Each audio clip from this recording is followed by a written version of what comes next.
दोस्तों, एक पति जब अपनी पति को वक्त नहीं दे पाता है और वो कमाने के लिए परदेश चला जाता है तो उसके पीठ पीछे उसकी पत्नी जो है वो गैर मर्दों के साथ उसका अवैध संबंध बन जाता है।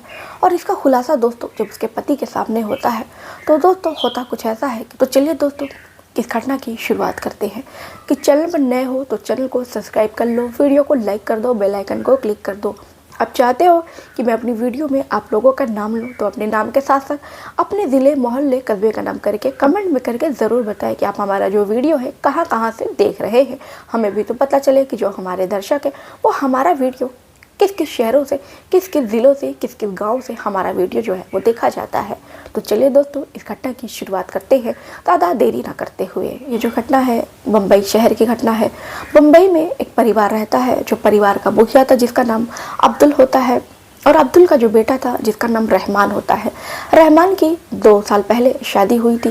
रहमान की जो पत्नी थी जिसका नाम आलिया होता है। रहमान और आलिया एक दूसरे के साथ बहुत ज़्यादा खुश थे, लेकिन जो रहमान होता है दोस्तों उसकी सऊदीया में नौकरी लग जाती है तो इस कारण से रहमान को अपनी पत्नी को छोड़कर और अपना घर परिवार छोड़कर उसको बाहर जाना पड़ता है। अब इधर जो उसकी पत्नी थी आलिया थी जिसकी अभी शादी को तकरीबन 2 साल ही हुआ था और वो अपने पति को कहती है कि आप मुझे इतनी जल्दी छोड़कर क्यों जा रहे हैं। मैं नहीं चाहती कि आप मुझे छोड़कर कहीं चले जाएं। अगर आप मुझे छोड़कर चले जाएंगे तो भला बताइए मैं अकेली यहाँ पर क्या करूँगी। आप एक काम कीजिए, आप मुझे भी अपने साथ लेकर जाइए। तो रहमान कहता है देखो बेगम, अभी मेरा ये जो पहला सफ़र है मैं देखता हूँ, पहले मैं जाता हूँ। अगर सही सब मुझे काम मिल जाता है और वहाँ पर कोई ऐसी व्यवस्था होगी कि मैं तुम्हें बुला सकूँ तो मैं तुम्हें ज़रूर बुलाऊँगा। तब तक तुम यहाँ पर रहकर मेरे अब्बू अम्मी जान की सेवा करो। अब आलिया भी इस पर चुप हो जाती है और आलिया जो है वो खामोश हो जाती है। उसके बाद से जो रहमान होता है वो फ़्लाइट पकड़ के वो सऊदीया निकल जाता है। इधर जो आलिया थी वो अकेली रह जाती है और अकेले ही ससुराल में अपने सास ससुर की सेवा करने लगती है। रहमान जो था वहाँ पर उसको ड्राइवरी का काम मिलता है और उसको अच्छी खासी तनख्वाह मिलती है। अब जो रहमान होता है कुछ पैसे अपने खर्चे के रखकर बाकी जो सारा पैसा है वो अपने घर पर भेज दिया करता है। और उसके बाद से जो आलिया थी कुछ पैसे निकाल कर वो उसमें अपने सास ससुर को दे दिया करती थी। इसी तरह ये जो परिवार है वो चल रहा था। लेकिन कुछ सालों का वक्त बीतता है, आलिया जो होती है वो बहुत ज़्यादा परेशान हो जाती है क्योंकि रहमान के जाने के बाद अब उसको वो कमी महसूस होने लगती है दोस्तों कि जो शायद किसी न किसी औरत को और किसी न किसी मर्द को वो जो कमी है ज़रूर खलती है। अब जो आलिया थी वो किसी न किसी मर्द को तलाश करने लगती है क्योंकि जो उसकी ज़रूरत थी वो पूरी नहीं हो पा रही थी। उसकी जो ख्वाहिश है, जो एक मर्दों की ख्वाहिश होती है, जो औरतों की ख्वाहिश होती है, अब जो आलिया है अपनी ख्वाहिश पूरी करने के लिए वो गैर मर्दों के साथ दोस्ती करती है। दोस्ती करने के बाद से वो जो मर्द होते हैं उनके वो करीब जाती है और जो आलिया थी आलिया की वो प्यास बुझाते हैं। इसी तरह आलिया जो है गैर मर्दों के साथ उसका जो अवैध संबंध बनने लगता है।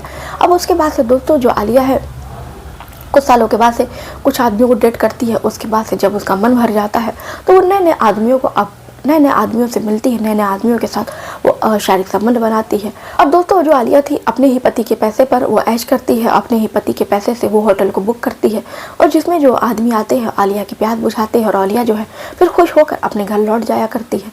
अब आलिया जो है दोस्तों इसको ये करते करते 5 साल का वक्त बीत जाता है। 5 साल के बाद जब उसका पति रहमान आलिया के से मिलने के लिए और अपने परिवार में वापस तो आलिया जो होती है जब वो अपने पति के साथ वो मिलती है, उसके साथ हम बिस्तर होती है, उसके साथ वो सब करती है जो वो और मर्दों के साथ करती है तो वो उसे अच्छा नहीं लगता है क्योंकि जो उसका पति था उसकी में ताकत ख़त्म हो चुकी थी, वो बहुत ज़्यादा उसकी उम्र हो चुकी थी। अब आलिया जो थी वो नए नए मर्दों को, नए नए उम्र के लड़कों को फंसाती थी। अब उसके बाद से दोस्तों आलिया फिर से बेचैन रहने लगती है। अब फिर से वो अपने पति के आने के बाद भी यही काम करने लगती है। वो नए नए लड़कों से मिलती है और उसके पास से होटलों में जाती है और वहाँ पर उनके साथ शारीरिक संबंध बनाती है। अब उसके बाद से दोस्तों एक दिन जो आलिया है वो किसी लड़के से फ़ोन पर रात को बात कर रही थी और उसे मिलने के लिए कह रही थी और उसके बाद से वो कुछ उससे ऐसी गंदी बातें कर रही थी फिर जो उसका पति होता है रहमान वो आलिया की ये बातें सुन लेता है और उसके पैरों तले ज़मीन खिसक जाती है। लेकिन रहमान को फिर भी अपनी पत्नी के ऊपर, अपनी बीवी के ऊपर इतना अटूट विश्वास था कि वो बिना सबूत के अपनी पत्नी को कुछ भी कहता नहीं है। और आलिया जो थी जब वो घर से बाहर निकलती है तो उसका जो पति होता है रहमान वो उसका पीछा करने लगता है और वो देखता है कि जो आलिया है वो एक होटल में जा रही है तो जो रहमान होता है वो भी पीछे पीछे होटल में जाता है। और उसके बाद से वो देखता है कि आलिया जो है कमरे में जाती है। उस कमरे में एक आदमी दरवाज़ा खोलता है और आलिया को कमरे में ले लेता है और उसके बाद से दरवाज़ा जो बंद हो जाता है। उसके बाद से आधे घंटे का वक्त बीतता है, फिर जो रहमान होता है उस होटल को दरवाज़ा जो है वो खटखटाता है। उसके बाद से जो आदमी है वो खोलता है, वो सोचता है कि वेटर है। फिर उसके बाद से वो जो आदमी है उससे पूछता है कि तुम कौन हो। तो दरअसल जो रहमान होता है वो अपनी पत्नी के अपनी पत्नी के कमरे में घुस जाता है और अपनी पत्नी को निर्वस्त्र पाकर उसके पैरों तले ज़मीन खिसक जाती है और जो सारा सबूत था उसके सामने ही था।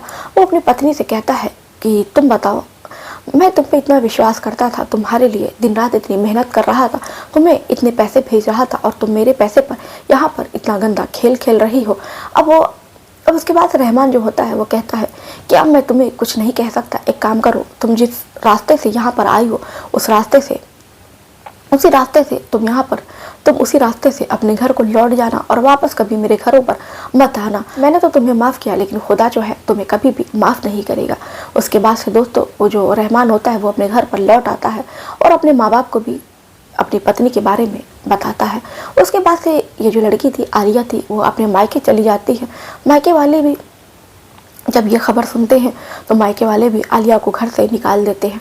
अब आलिया जो है वो दर दर ठोकरें खाने को मजबूर हो जाती है कि आलिया को पेट पालने के लिए अब भीख मांगने पर मजबूर होना पड़ता है। अब आलिया जो है दर दर की ठोकरें खा रही है और लोगों के घरों में झाड़ू बर्तन कर रही है, भीख मांग कर इसी तरह अपना जो जीवन है वो बिता रही है।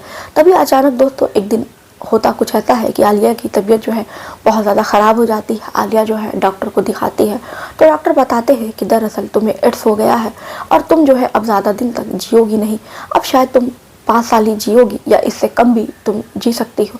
अब उसके बाद से जैसे ही आलिया ये बात सुनती है आलिया बहुत ज़्यादा रोती है। बाद से आलिया जो है अपने पति के पास पहुंचती है और अपने पति से ये सब बातें बताती है और कहती है कि मैं बस ये चाहती हूँ कि तुम मुझे माफ़ कर दो। तो उसका जो पति होता है रहमान वो तो कहता है कि मैंने तो तुम्हें माफ़ कर दिया लेकिन खुदा जो है, मैंने कहा था ना कि देखना खुदा तुम्हें माफ़ नहीं करेगा।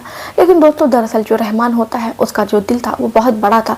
आलिया काफ़ी ज़्यादा बीमार थी इसलिए रहमान जो होता है उसको अपने घर में ही जगह देता है।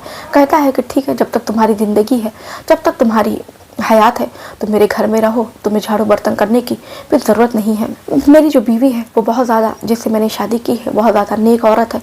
कहते हैं ना कि खुदा जो है अगर तुमने मेरे साथ बुरा किया तो करने वाला तो ऊपर वाला है। ऊपर वाले ने मुझे इतनी नेक औलाद दी है, मुझे इतनी नेक बीवी दी है कि मैं तुम्हें क्या कहूँ। अब उसके बाद से वो अपनी दूसरी बीवी से आलिया को मिलाता है और आलिया के बारे में उसके दूसरी जो बीवी थी उसको पहले से पता था। उसकी जो दूसरी बीवी थी वाकई उसका दिल भी बहुत बड़ा था, वो भी आलिया को अपने घर में रख लेती है और कुछ सालों के बाद से आलिया की दोस्तों मौत हो जाती है। तो दोस्तों देखा ना कि बुरे खेल का कितना बुरा अंजाम होता है। इसलिए दोस्तों कहते हैं ना कि अगर आप किसी के साथ बुरा करते हैं तो ऊपर वाला जो होता है वो खुद आपके साथ बुरा करता है। तो दोस्तों ये थी आज की घटना। उम्मीद है इस कहानी से आपको कुछ ना कुछ सीख जो है दोस्तों ज़रूर मिली होगी। तो चलिए दोस्तों मिलते हैं फिर ऐसे ही किसी और घटना के साथ। अभी तक दोस्तों आपने चैनल को सब्सक्राइब नहीं किया तो चैनल को सब्सक्राइब कर देना।